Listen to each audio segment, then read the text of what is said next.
Good morning students. Now कल हम लोग डिस्कस कर रहे थे properties of charges, last topic वहीं उठाते हैं आज। प्रॉपर्टीज ऑफ चार्जेस में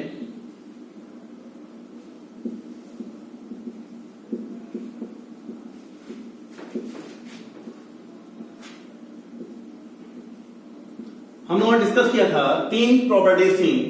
पहला था एडिटिविटी,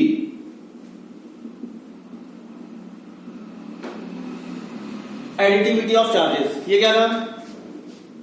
एडिटिविटी ऑफ चार्जेस में जब हम किसी बॉडी को चार्ज प्रोवाइड कराते हैं, सपोज दैट हमारे पास एक मेटेलिक स्फीयर है, इसको हमने किसी एक्सटर्नल सोर्स से +1 कूलम का चार्ज प्रोवाइड कराया, देन किसी दूसरे एक्सटर्नल सोर्स से +2 कूलम चार्ज प्रोवाइड कराया, देन आफ्टर सम टाइम हमने किसी तीसरे सोर्स से इसको +5 कूलम का चार्ज प्रोवाइड कराया।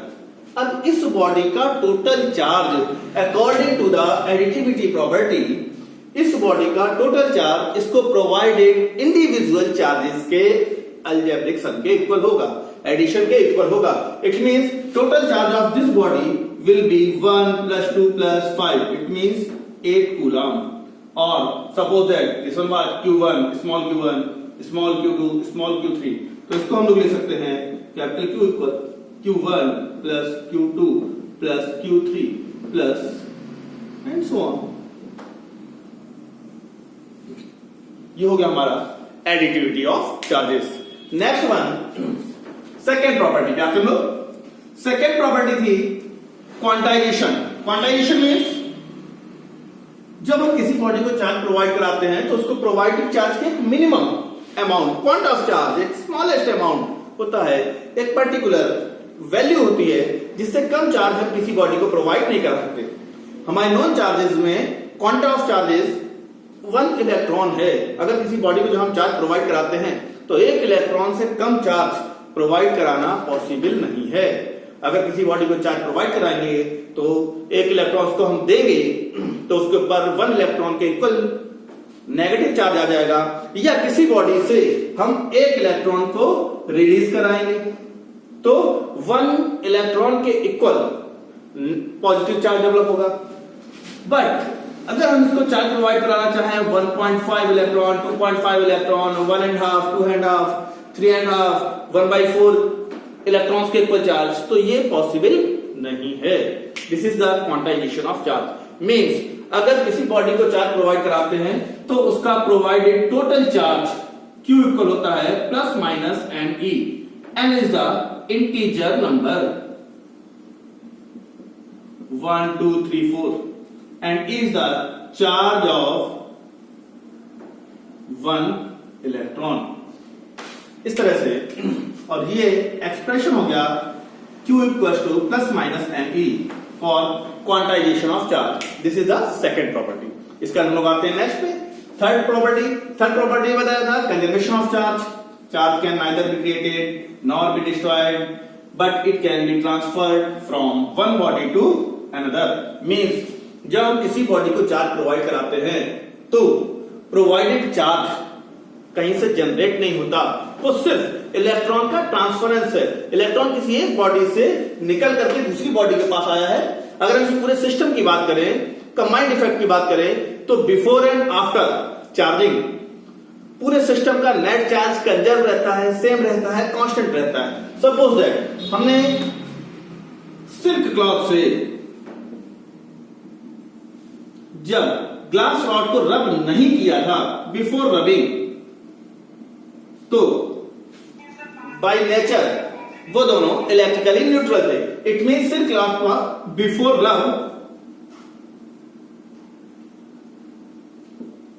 सिल्क क्लॉथ के पास चार्ज का अमाउंट 0, ग्लास रॉड के पास चार्ज 0, नेट 0।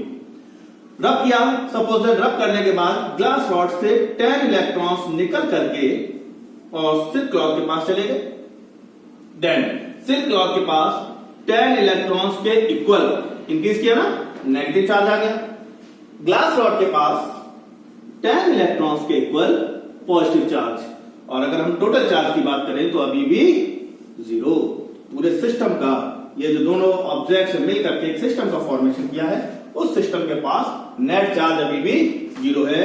मींस रब करने से पहले और रब करने के बाद पूरे सिस्टम का टोटल चार्ज कंजर्व रहता है, एज इट इज जो था वही बना रहता है। अब इसके बाद अगले टॉपिक पे आते हैं हम लोग। नेक्स्ट टॉपिक हमारा चार्जिंग। बार बार बोल रहे हैं हम लोग चार्ज प्रोवाइड कराया, चार्ज ट्रांसफर कराया, लेकिन ये चार्ज का प्रोवाइजर जो हम लोग चार्ज प्रोवाइड कराते हैं, ये प्रोसेस क्या कहलाती है? किसी बॉडी में चार्ज का जनरेट करना, इलेक्ट्रॉन को इंक्रीज कराना या रिड्यूस कराना, इस प्रोसेस को हम लोग बोलते हैं charging. Charging is the process to provide any charge to an object. किसी बॉडी को चार्ज प्रोवाइड कराने की प्रोसेस को हम लोग चार्जिंग कहते हैं। किसी बॉडी को चार्जेस प्रोवाइड कराने के हमारे पास 3 तरीके हैं, जिसको चार्जिंग प्रोसेस 3 टाइप की है। कौन कौन सी? पहला है चार्जिंग बाय फ्रिक्शन, जिसके बारे में हम लोग कल से डिस्कस कर रहे थे, अभी तक पढ़ रहे थे। यह था चार्जिंग बाय फ्रिक्शन। अगला है चार्जिंग बाय कंडक्शन, और नेक्स्ट है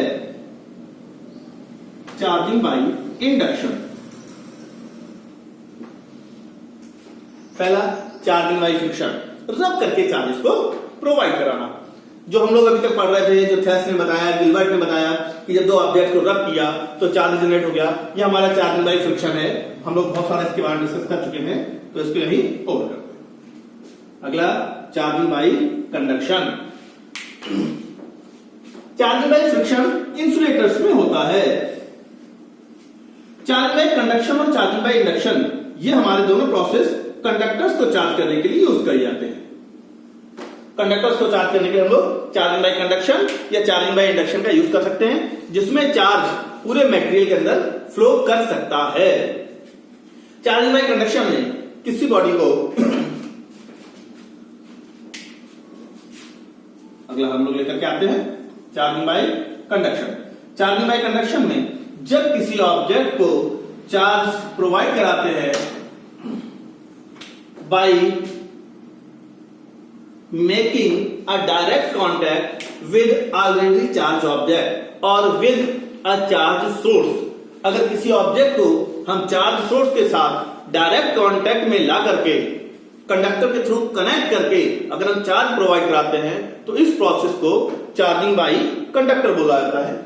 हम लोग इसका एग्जांपल लेते हैं कि चार्जिंग बाय कंडक्शन का एग्जांपल से समझते हैं कैसे लोग चार्ज करते हैं। देखिए, हम लोग बात कर रहे हैं चार्जिंग बाय कंडक्शन की। सपोज दैट हमारे पास एक मेटेलिक कंडक्टर है, एक मेटेलिक स्फीयर है, जिसको हमने इंसुलेटिंग सपोर्ट के ऊपर प्लेस किया हुआ है। अभी हमारे पास ये इलेक्ट्रिकली न्यूट्रल विदाउट चार्ज एक मेटेलिक स्फीयर है, जिसको हमें चार्ज प्रोवाइड कराना है through the process of charging by conduction. अगर हमें इसे कंडक्शन के थ्रू चार्ज प्रोवाइड कराना है, पॉजिटिव या नेगेटिव, तो कैसे कराएंगे? देखिए, इस ऑब्जेक्ट को चार्जिंग बाय कंडक्शन के थ्रू चार्ज प्रोवाइड कराने के लिए सपोज दैट पॉजिटिव या नेगेटिव जो भी चार्ज प्रोवाइड कराना है, सपोज दैट हम अभी इसको पॉजिटिव चार्ज प्रोवाइड कराते हैं। हमें इसको पॉजिटिव चार्ज प्रोवाइड कराना है। ये हमारे पास एक ऑब्जेक्ट है, कोई मेटेलिक स्फीयर है ए, इसको पॉजिटिव चार्ज प्रोवाइड कराना है, पॉजिटिव चार्ज जनरेट करना है कंडक्शन प्रोसेस से। तो हम लोग क्या करेंगे, इसको कंडक्शन चार्ज जनरेट कराने के लिए हम एक दूसरा चार्ज स्फीयर, एक सोर्स जिसके पास ऑलरेडी हमारा रिक्वायर्ड चार्ज अवेलेबल हो, यानी एक सप्लाई, ये हो सकता है कोई मेटलिक रॉड हो सकता है, कोई दूसरा सोर्स हो सकता है, जिसके पास पहले से पॉजिटिव चार्जेस अवेलेबल हो, उसको इसके पास मिलाएं, इससे टच कराएं, या through the conductor, through the wire हम इसके साथ कनेक्ट करेंगे। क्या होगा, इसके पास ऑलरेडी पॉजिटिव चार्ज है, जैसे हम इस वायर के साथ कनेक्ट करेंगे, इसका पॉजिटिव चार्ज मूव करके इसके पास पहुंच जाएगा।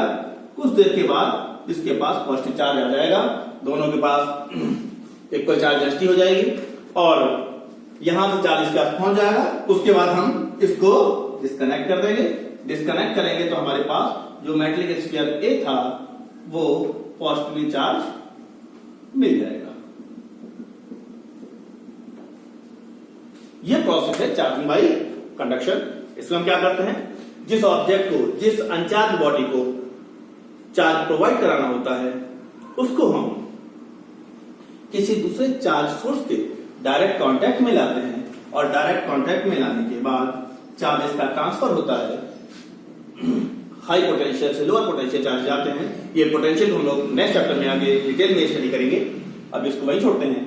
तो high potential lower potential charge जाता है, यानी अनचार्ज बॉडी के पास चार्ज पहुंच जाता है और हमारी बॉडी रिक्वायर्ड चार्ज हो जाती है। हमें जो चार्ज प्रोवाइड कराना है वो चार्ज हमारे ऑब्जेक्ट को मिल जाता है। अगर हमें इसको नेगेटिव चार्ज प्रोवाइड कराना होता तो हम इसके पास जो सोर्स लेकर के आए हैं ये नेगेटिवली चार्ज होता। अगली चीज है charging by induction. Induction means similar समझ सकते हैं हम लोग मोटिवेशन से। हम लोगों से बोला जाता है ना कि अच्छे बच्चों के साथ रहो। क्यों? अगर अच्छे बच्चों के साथ रहोगे, उसको पढ़ोगे, उसको पढ़ते हुए देखोगे तो आप भी ये सोचोगे कि नहीं मुझे भी पढ़ना चाहिए। यानी इन्फ्लुएंस से, इन्फ्लुएंस का जो इफेक्ट है, एक बड़ा रोल होता है हमारी सोसाइटी के अंदर इन्फ्लुएंस का भी, लोगों के देखभाल का, माहौल का।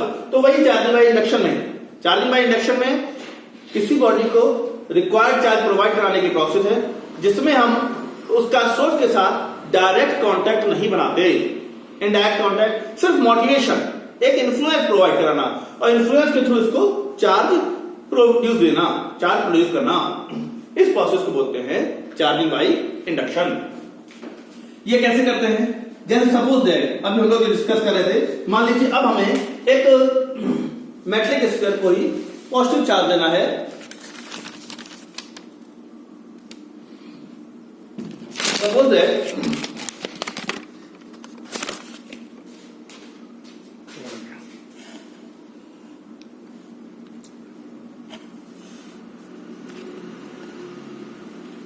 हमारे पास एक मेटलिक स्फीयर है ए जिसको हमें पॉजिटिव चार्ज प्रोवाइड कराना है, जैसे हमने पिछले एग्जांपल लिया था, बट चार्जिंग बाय इंडक्शन से। तो चार्जिंग बाय इंडक्शन से हम इसको पॉजिटिव चार्ज कैसे करेंगे, क्या प्रोसेस होगा, इसके बारे में लोग डिस्कस करते हैं। देखो, चार्जिंग बाय इंडक्शन से हम इसको, सपोज दैट हमारे पास एक मेटलिक स्फीयर कैपिटल ए है,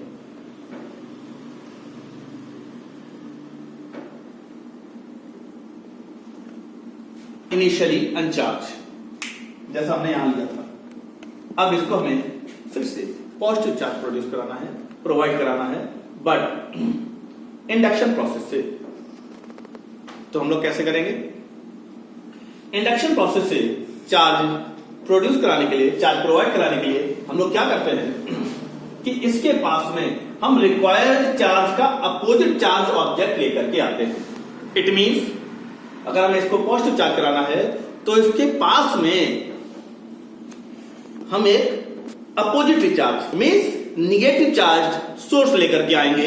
यानी एक ऐसा स्फीयर लेकर के आए हम जिसके पास पहले से नेगेटिव चार्ज हो। ये हमारा सोर्स है एस, जिसके पास ऑलरेडी नेगेटिव चार्ज है। इस सोर्स को हम ला करके और इसके पास में रख देते हैं, यानी यहां से उठा करके हमने इसको यहां रख दिया, कांटेक्ट में नहीं लाए, यहां से हटाया और यहां पर कर दिया। अब क्या होगा? देखिए, जो हमारे पास रिक्वायर्ड स्फीयर है कैपिटल ए, इसके पास ये इनिशियली अनचार्ज है, इलेक्ट्रिकली न्यूट्रल है। इट मींस इसके पास अमाउंट ऑफ पॉजिटिव और नेगेटिव चार्जेस इक्वल है। इट मींस हम इसको ऐसे लिख सकते हैं कि जितना अमाउंट पॉजिटिव चार्जेस का है उतना ही नेगेटिव चार्जेस का है। इसका इफेक्ट क्या है कि जब हम इसके पास में पॉजिटिव चार्ज लेकर नेगेटिव चार्ज लेकर के आएंगे तो इस स्फीयर के अंदर के पॉजिटिव चार्जेस हमारे इस स्फीयर के पास वाले इस स्फीयर से के नेगेटिव चार्ज से अट्रैक्ट होंगे। इसके अंदर का पॉजिटिव चार्ज इस नेगेटिव से अट्रैक्ट होगा और इसके अंदर का negative charge, like charges repel करते हैं, तो यहां पे इसका नेगेटिव चार्ज है वो रिपेल होगा। इफेक्ट क्या होगा कि अगले स्टेप में इस स्फीयर का सोर्स तो एज है, जहां रखा था वही है,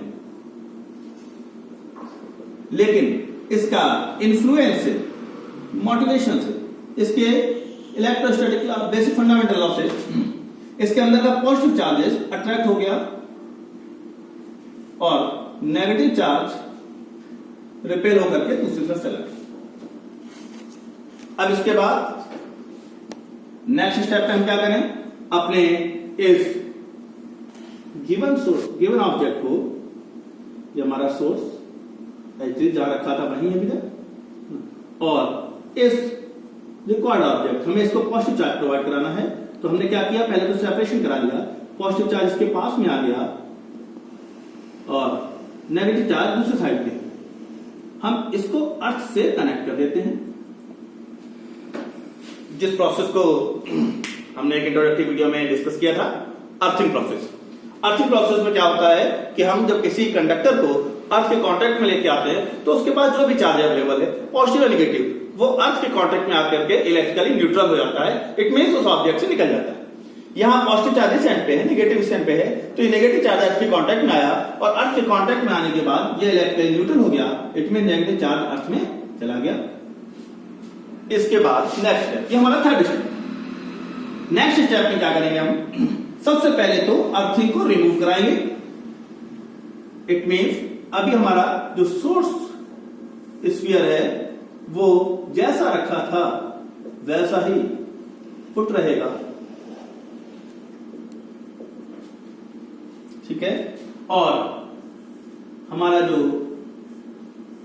ऑब्जेक्ट है जिसको हमें चार्ज करना है उसका कनेक्शन अर्थ से अलग कर दिया।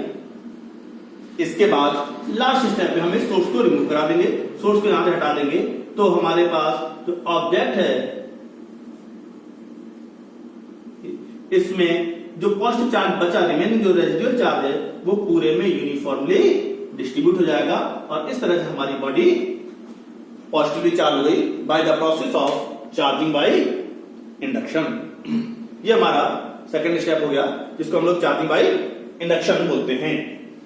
इसमें विदाउट मेकिंग कांटेक्ट, हमने कहीं भी डायरेक्ट कांटेक्ट नहीं किया अपने ऑब्जेक्ट के साथ। ये ऑब्जेक्ट कहीं भी सोर्स के साथ डायरेक्ट कांटेक्ट में नहीं आया, लेकिन फिर भी हमारा जो रिक्वायर्ड चार्ज था वो जनरेट हो गया।